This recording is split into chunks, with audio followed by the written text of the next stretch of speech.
தர்மபுரி மாவட்டம் பாப்பிரெட்டிப்பட்டி ஒன்றியம் பொம்மிடி முதல்நிலை ஊராட்சியில் 1000க்கும் மேற்பட்ட மக்கள் வசித்து வருகின்றனர். மேலும் நடூர் பகுதியில் 1000க்கும் மேற்பட்ட மக்கள் வசிக்கின்றனர். இப்பகுதியில் புயல் காரணமாக பெய்த கனமழையால் 50க்கும் மேற்பட்ட வீடுகள் புயலின் காரணமாக சேதமடைந்தது. இதையடுத்து ஊராட்சி நிர்வாகம் சார்பில் மழைநீர் செல்ல 900 மீட்டர் நீளத்திற்கு கால்வாய் அமைக்க குழி தோண்டப்பட்டது. அந்த பணியின் போது குடிநீர் குழாய் சேதமடைந்து இதனால் அப்பகுதி மக்களுக்கு குடிநீர் செல்வது தடைப்பட்டது. இதனால் 1 மாத காலமாக அப்பவே மக்களுக்கு குடிநீர் கிடைக்காத காரணத்தால் அப்பகுதி மக்கள் ஏற்கனவே 3 முறை சாலை மறியலில் ஈடுபட்டனர். மேலும் பாப்பிரெட்டிப்பட்டி பிடிஓ விரைவில் உங்கள் குறைகளை தீர்த்து வைக்கிறேன் என்று 2 முறை வாக்குறுதி அளித்தும் நிறைவேற்றாத காரணத்தால் இன்று பொதுமக்கள் சாலை மறியலில் ஈடுபட்டனர். தகவல் அறிந்து வந்த பொம்மிப்பட்டி ஊராட்சி மன்ற தலைவர் CMR முருகன் அவர்கள் உங்கள் குறைகளை விரைவில் தீர்த்து வைக்கிறேன் என்று சாலை மறியல் ஈடுபட்டவர்களை சமரசம் பேசி சாலையில் செல்லும் பள்ளி வாகனங்களுக்கு வழிவகுத்து விட்டார். மேலும் ஏற்கனவே வாக்குறுதி கொடுத்த பாப்பிரெட்டிப்பட்டி பிடிஓ தற்சமயம் 2 மணி நேரமாக சாலை மறியலில் ஈடுபட்டது இவ்வளவு நேரம் ஆகியும் வராததால் பொதுமக்கள் தொடர் காத்திருப்பு போராட்டத்தில் ஈடுபட்டுள்ளனர். தகவல் அறிந்து வந்த பொம்மிப்பட்டி காவல்துறை கண்காணிப்பாளர் விக்னேஷ் அவர்கள் மற்றும் காவலர்கள் எந்தவித பிரச்சனைகளும் வராத வண்ணம் பொதுமக்களை அமைதிப்படுத்தி வருகின்றனர். மேலும் இச்சம்பவம் அப்பகுதி பொதுமக்கள் இடையே பெரும் சிரமத்தை ஏற்படுத்தியுள்ளது. எனவே மாவட்ட ஆட்சியர் அப்பகுதி மக்களின் குறைகளை விரைவில் தீர்க்க வேண்டும் என்று பொதுமக்கள், சமூக ஆர்வலர்கள், பாதிக்கப்பட்ட மக்கள் கோரிக்கை வைக்கின்றனர்.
நேரா பாத்துட்டே வருங்க. மாமா மாமா குடிக்க தண்ணி நான் சொல்றேன். போய் உட்காருங்க.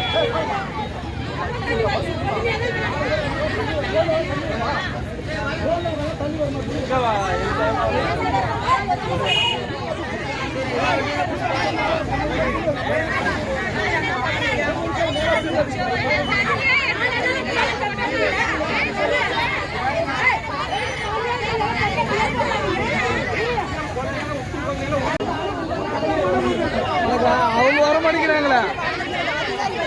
எப்படி வராங்க? வர மாட்டேங்கிறாங்க. அன்னைக்குல இருந்தா சொன்னாங்க.